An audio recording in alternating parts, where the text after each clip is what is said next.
India അഫ്ഗാനിസ്ഥാനിൽ dam പണിയുകയാണ്. ഇത് പാകിസ്ഥാനുള്ള പണിയാണോ? തീർച്ചയായും പാകിസ്ഥാന് പണി മാത്രമല്ല, പാകിസ്ഥാൻ്റെ പരിപ്പിളക്കാനുള്ള പണിയാണിത്. അതായത് ഒന്നും രണ്ടും അല്ല, 9 നദികളിലാണ് ഇന്ത്യ ഡാം പണിയാൻ പോകുന്നത്. അത് ഇന്ത്യയും അഫ്ഗാനിസ്ഥാനും തമ്മിലുള്ള ബന്ധം ഇപ്പോൾ സുദൃഢമായിക്കൊണ്ടിരിക്കുകയാണ്. അതിനുള്ള ആ ദൃഢമാകുന്നത് എത്രത്തോളം ദൃഢമാകുന്നോ ആ കുരുക്ക് മുറുകുന്നത് പാകിസ്ഥാൻ്റെ കഴുത്തിലാണ് എന്നുള്ളതാണ്. അതിൽ ഏറ്റവും പ്രധാനപ്പെട്ട കാര്യം എന്ന് പറഞ്ഞാൽ, കഴിഞ്ഞ ദിവസം മുൻപ് നമ്മൾ അവരുടെ നയതന്ത്ര പ്രതിനിധി എന്ന് പറയാൻ കഴിയില്ല, അവരുടെ ഒരു ബന്ധപ്പെടാനായിട്ട് ഒരു ചാലകമായിട്ട് നമുക്ക് മാറുന്ന ഒരാളിനെ നമ്മൾ ഡൽഹിയിൽ അപ്പോയിന്റ് ചെയ്തിട്ടുണ്ട്. അതായത് ഒരു നയതന്ത്ര ബന്ധത്തിന്റെ തുടക്കം എന്നോണം അഫ്ഗാനിസ്ഥാനിലെ താലിബാന്റെ ഒരു നയതന്ത്ര പ്രതിനിധി, ഒരു വിദ്യാർത്ഥിയായിട്ടുള്ള അന്താരാഷ്ട്ര പഠനങ്ങളിലൊക്കെ ഇന്ത്യയിൽ നടത്തുന്ന ഒരു വിദ്യാർത്ഥിയായിട്ടുള്ള ഒരാളിനെയാണ് എന്ന് പറഞ്ഞാൽ ഇത്തിരി പ്രായമൊക്കെയുള്ള കുട്ടിയല്ല, അങ്ങനെ ഒരാളെയാണ് നിയമിച്ചിരിക്കുന്നത് ഇന്ത്യ. അത് മുമ്പേ ഉണ്ടായിരുന്നു. പിന്നെ താലിബാൻ അഫ്ഗാനിസ്ഥാനിൽ ഭരണം ഏറ്റെടുത്തതിന് ശേഷം അവരുടെ ഒരുപാട് മാറ്റങ്ങളൊക്കെ വന്നിട്ടുണ്ട്. അപ്പോൾ അതുകൊണ്ട് തന്നെ ആ അഫ്ഗാനിസ്ഥാനിലെ താലിബാനെ നമ്മൾ അംഗീകരിച്ചു തുടങ്ങിയിട്ടുണ്ട്. രാജ്യമായിട്ട് അംഗീകരിച്ചിട്ടൊന്നുമില്ലെങ്കിലും അവരുമായിട്ട് ചെറിയ തോതിലുള്ള ബന്ധങ്ങൾ ഉണ്ടായിട്ടുണ്ട്. അതൊരു രാജ്യമായിട്ട് ഇപ്പോഴും പൂർണ്ണമായി മാറിയിട്ടില്ല. അവരുടെ പാർലമെന്റ് പറയാനൊക്കെ നമ്മൾ പൈസയൊക്കെ കൊടുത്തിട്ടുണ്ട്. പക്ഷേ അവരൊരു രാഷ്ട്രമായിട്ട് മാറാൻ വേണ്ട ചില സാഹചര്യങ്ങളും അതിൻ്റെ സംവിധാനങ്ങളും ഇന്ത്യ ഒരുക്കി കൊടുക്കുന്നുണ്ട്. അവരെ പല രീതിയിലും സഹായിക്കുന്നുണ്ട്. പല പ്രവർത്തനങ്ങൾക്കും വേണ്ടിയിട്ട് ഫണ്ട് നൽകാനൊക്കെ ഇന്ത്യ ആരംഭിച്ചിട്ടുണ്ട്. അതിൻ്റെയൊക്കെ തുടക്കമാണ്. അങ്ങനെ പൊയ്ക്കൊണ്ടിരിക്കുന്നതിൻ്റെ കാരണം എന്ന് പറഞ്ഞു കഴിഞ്ഞാൽ, ആ രാജ്യം പൂർണ്ണമായി രാജ്യമായി മാറിയാൽ അവിടെ നിന്നുണ്ടാകുന്ന ഭീകരവാദത്തിന് അറുതി വരും. അതായത് അഫ്ഗാനിസ്ഥാനിലെ താലിബാൻ ഏറ്റവും അധികം എതിർക്കുന്ന ചില സംഘടനകളുണ്ട്. ഒന്ന് ലഷ്കർ-ഇ-തോയ്ബ, ഒന്ന് ISIS, അതുപോലെ തന്നെ ജെയ്ഷെ മുഹമ്മദ്, അതുപോലുള്ള ചില സംഘടനകളെ, ഈ ഭീകരവാദ സംഘടനകളെയൊക്കെ ഇവർ എതിർക്കുന്നുണ്ട്. കാരണം അവർ ഭീകരവാദത്തിന്റെ പാത വിട്ട് ഇനി ഒരു രാഷ്ട്രഭരണത്തിന്റെ പാതയിലേക്ക് പോവുകയാണ്. പക്ഷെ അവിടെ മറ്റു ഭീകരവാദ സംഘടനകൾ ഉണ്ടായി വരാനുള്ള സാധ്യതയുമുണ്ട്. അതെന്തോ ഭാവിയിലെ കാര്യങ്ങൾ, നമ്മൾ അതിലേക്ക് പോകണ്ടായിപ്പോൾ. എങ്കിലും നമുക്ക് ചില കാര്യങ്ങൾ പറയാനുള്ളതെന്ന് പറഞ്ഞു കഴിഞ്ഞാൽ, അഫ്ഗാനിസ്ഥാനും ഇന്ത്യയായിട്ടുള്ള ഒരു ബന്ധം വളരുന്നതിൻ്റെ അടിസ്ഥാനത്തിൽ പാകിസ്ഥാന് ചില പണികൾ കൊടുക്കാൻ കഴിയും. അതിലൊന്നാണ് ഈ പറയുന്ന ഡാം പണികൾ. 9 ഡാമുകളാണ് നമ്മൾ പണിയാൻ പോകുന്നത്. അതായത് സിന്ധു നദീജല കരാർ റദ്ദാക്കിയതോടുകൂടി അത് പൂർണ്ണമായിട്ടും അങ്ങോട്ടുള്ള ജലം ഒഴുക്ക് നമ്മൾ തടഞ്ഞിട്ടുണ്ട്. ചില സമയത്ത് നമ്മൾ വെള്ളം തുറന്നു വിടാറുമുണ്ട്. അപ്പോൾ പാകിസ്ഥാൻ അങ്ങനെയും പണി കിട്ടാറുണ്ട്. കിട്ടുന്ന വെള്ളം വെള്ളപ്പൊക്കമായിട്ടും വെള്ളം കിട്ടാത്തപ്പോൾ വരൾച്ചയായിട്ടും പാകിസ്ഥാൻ ഗതി കെട്ടുകൊണ്ടിരിക്കുകയാണ്. അല്ലെങ്കിൽ തന്നെ തകർന്ന അവരുടെ സാമ്പത്തിക സംവിധാനവും കാർഷിക മേഖലയും ഇനി മുന്നോട്ട് പോകാൻ ഇത്തിരി പാടുപെടും എന്നുള്ളതാണ്. അപ്പോൾ നമ്മൾ വെള്ളം തടഞ്ഞിട്ട് വെറുതെ തടഞ്ഞു വെക്കുകയല്ല ചെയ്തത്. മോദി പറഞ്ഞു, വെള്ളം നിങ്ങൾക്ക് തരാം, നമുക്ക് പ്രശ്നമൊന്നുമില്ല, പക്ഷേ ഭീകരരെ വിട്ടുകിട്ടണം. അതൊരിക്കലും പാകിസ്ഥാൻ ചെയ്യില്ല. ഈ പറയുന്ന മുംബൈ ഭീകരാക്രമണത്തിന്റെ തലവനടക്കമായിട്ടുള്ള കൊടും ഭീകരരെ പാകിസ്ഥാന്റെ കൈവെള്ളയിൽ പാകിസ്ഥാൻ ഇപ്പോഴും വെച്ചിട്ട് താലോലിച്ച് വളർത്തുകയാണ്. അത് അവസാനിപ്പിച്ച് ഭീകരരെ, ആ ഭീകര രാഷ്ട്രം ഇന്ത്യക്ക് കൈമാറിയാൽ നമ്മൾ വെള്ളം കൊടുക്കാം. കുടിവെള്ളം വേണോ? ഭീകരത അവസാനിപ്പിക്കും. മോദി പറഞ്ഞു, വ്യക്തമായിട്ട് പറഞ്ഞു, വെള്ളവും ചോരയും ഒരുമിച്ചൊഴുകില്ല. കൃത്യമായ മറുപടിയായിരുന്നു. ഇനി അഫ്ഗാനിസ്ഥാന് നേർക്ക് നിരന്തരമായി പാകിസ്ഥാൻ നടത്തുന്ന ആക്രമണങ്ങൾക്ക് കൂടി അവിടെയും മോദി പറയാതെ പറയുന്നു, വെള്ളവും ചോരയും ഒരുമിച്ചൊഴുകില്ല. അഫ്ഗാനിസ്ഥാനിലെ ജനങ്ങൾക്ക് നേരെ, അവിടുത്തെ സൈന്യത്തിന് നേരെ നിരന്തരമായി പാകിസ്ഥാൻ ആക്രമണം നടത്തുന്നുണ്ട്. അതായത് ഇവരെന്താണ് ചെയ്യുന്നതെന്ന് പറഞ്ഞു കഴിഞ്ഞാൽ, ഈ താലിബാനികൾ അങ്ങോട്ട് കയറാതിരിക്കാൻ വേണ്ടി അഫ്ഗാനിസ്ഥാൻ ചെറുത്ത് നിൽക്കും. അങ്ങനെ ചെറുത്ത് നിൽക്കുമ്പോൾ ഇവർക്ക് പാകിസ്ഥാനെ സഹിക്കാൻ കഴിയില്ല.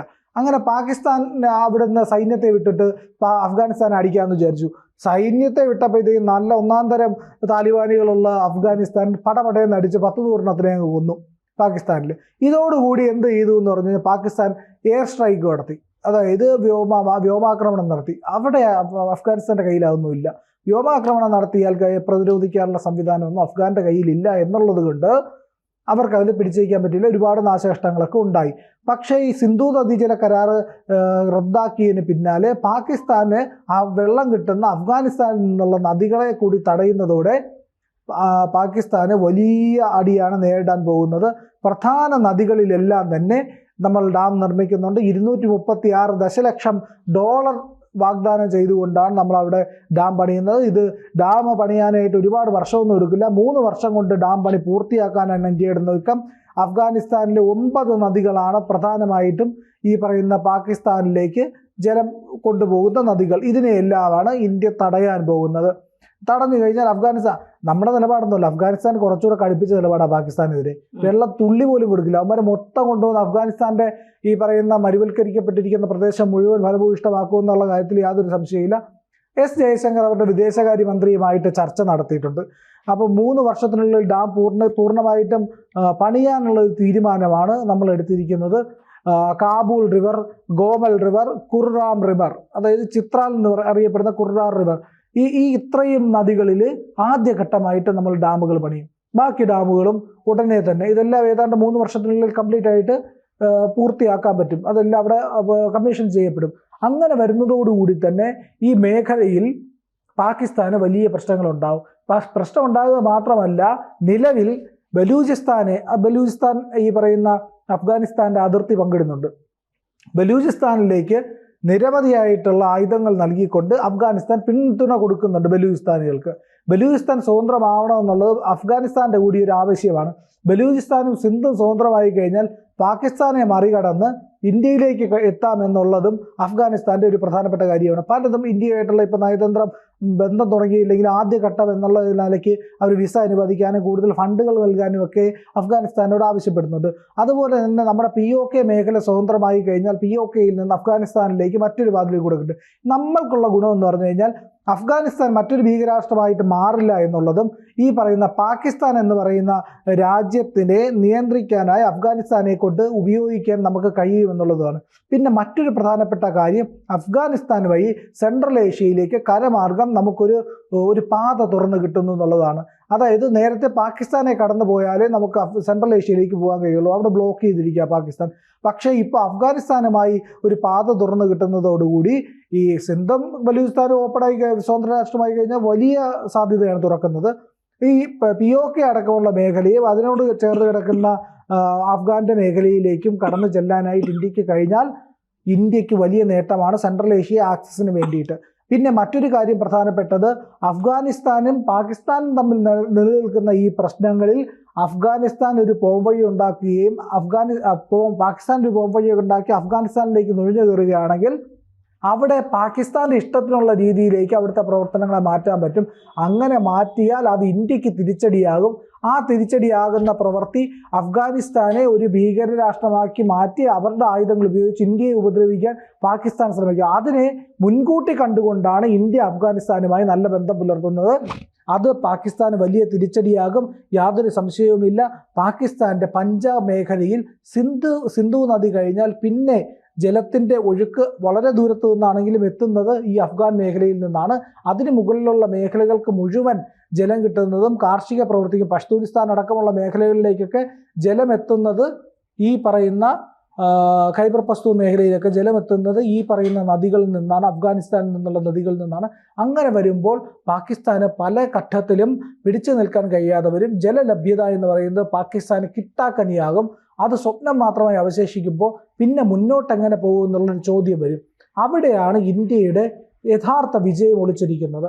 ഇത്രയും സമ്മർദ്ദത്തിലാകുന്ന പാകിസ്ഥാന് നട്ടം തിരിയുന്ന അവസ്ഥയിലെത്തുമ്പോൾ പിന്നെ ആശ്രയിക്കാൻ അമേരിക്ക പോലും സഹായിക്കില്ല. കാരണം പൊട്ടിയ രാജ്യത്തെ നമ്മൾ ഒരു പൊട്ടിയ പടത്തിന് ടിക്കറ്റ് എടുക്കില്ല, അതുപോലെ ഒരു പൊട്ടിയ രാജ്യത്തിനെ സഹായിക്കാനായിട്ട് അമേരിക്ക താല്പര്യം കാണിക്കില്ല. കാരണം 3ആയിട്ട് മുറിഞ്ഞു, ഇനി എന്ത് വേണം? പാകിസ്ഥാന് വേണ്ടത്ര ശക്തിയില്ല.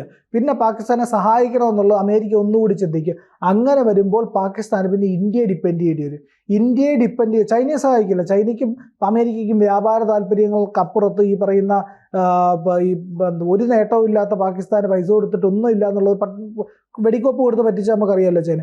അങ്ങനെ നിൽക്കുമ്പോൾ ഒരു കാരണവശാലും പാകിസ്ഥാന് മറ്റൊരു ആശ്രയം ഉണ്ടായില്ല. അപ്പോൾ ഇന്ത്യയോട് പറയും വെള്ളം വിട്ടു തരണം, കൃഷിയെങ്കിലും ചെയ്ത് ജീവിക്കട്ടെ. അപ്പോൾ ഇന്ത്യ പറയും ഭീകരത തരാൻ പറയും. ഇല്ല എന്നുണ്ടെങ്കിൽ പാകിസ്ഥാൻ വീണ്ടും പ്രകോപനത്തിന് വന്നാൽ കടുത്ത തിരിച്ചടി പാകിസ്ഥാന് കിട്ടും. അത് ഒരു തരത്തിലും ഈ പറയുന്ന പാകിസ്ഥാന് ഗുണകരമാകില്ല. പാകിസ്ഥാൻ്റെ മുന്നോട്ട് പോക്കിനെ അത് ബാധിക്കും. അവരുടെ സാമ്പത്തിക സ്ഥിതി പ്രശ്നമായിരിക്കും. സിന്ധിന് വേറൊരു ആവശ്യവും കൂടിയുണ്ട്. സിന്ധ് മേഖലയ്ക്ക് ഈ പറയുന്ന സിന്ധു നദീജലം നമ്മൾ നൽകേണ്ടി വരും പിന്നീട് എന്നുള്ളൊരു കാര്യം കൂടിയുണ്ട്. പാകിസ്ഥാനിൽ നിന്ന് സിന്ധ് ദേശം എന്ന് പറയുന്ന വലിയ രീതിയിൽ അവർ വീണ്ടും പ്രക്ഷോഭം ആരംഭിച്ചിട്ടുണ്ട്. അവർ സ്വതന്ത്രമാവുകയാണെങ്കിൽ അവർക്ക് വെള്ളം നൽകേണ്ട ഒരു ഉത്തരവാദിത്വം ഇന്ത്യക്ക് വരും എന്നുള്ളത് കൂടി നമ്മൾ ശ്രദ്ധിക്കേണ്ട കാര്യമാണ്. അങ്ങനെയാണെങ്കിൽ പാകിസ്ഥാനിൽ കൂടി ഒഴുകിയാലേ ഈ വെള്ളം അവിടെ എത്തുകയുള്ളൂ.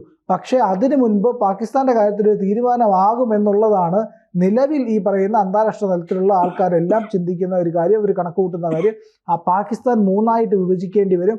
അഫ്ഗാനിസ്ഥാനുമായിട്ട് ഇന്ത്യ നടത്തുന്ന ബന്ധങ്ങളുടെ ഏറ്റവും രത്ന ചുരുക്കം എന്ന് പറഞ്ഞു കഴിഞ്ഞാൽ അടുത്തുണ്ടാകാൻ പോകുന്ന ഏറ്റവും വലിയ കാര്യം ബലൂചിസ്ഥാന്റെ മോചനമാണ്. അത് സ്വാതന്ത്ര്യത്തിലേക്ക് നീങ്ങിക്കൊണ്ടിരിക്കുകയാണ്. അഫ്ഗാനിസ്ഥാനും ഇന്ത്യയും തമ്മിൽ അടുക്കുന്നു.